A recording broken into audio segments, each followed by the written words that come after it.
मनोज जरांगे पाटील यांनी धनंजय मुंडेंवर गंभीर आरोप करत सरकारला प्रश्न विचारले।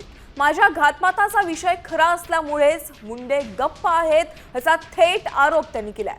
गुप्त एसआयटी कधी स्थापन केली? धनंजय मुंडेंना वाचवण्यासाठी एसआयटी नेमली आहे का असा सवालही त्यांनी उपस्थित केलाय। मनोज जरांगे पाटलांनी सरकारवर गंभीर आरोप केलेले आहेत। काही प्रश्न देखील त्यांनी सरकारला विचारलेले आहेत।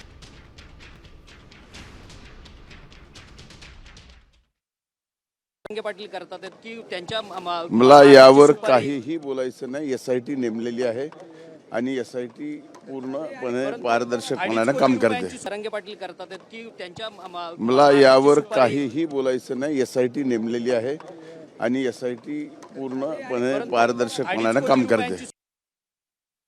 घातपाताचा विषय हा सत्य आहे, कारण त्या तीनही आरोपींनी कबूल केलेलं आहे की 2.5 कोटीला जरांगे पाटलाची सुपारी आम्हाला धनंजय मुंडेंनी दिली, ही स्टेटमेंट दिल्या।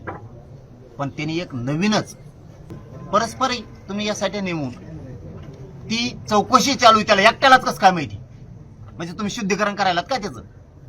त्याला निर्दोष काढताय का याच्यातून बाहेर? यासाठी तपास केला बा आम्ही, गुप्त असतं का? ही कोणती यासाठी नेमली?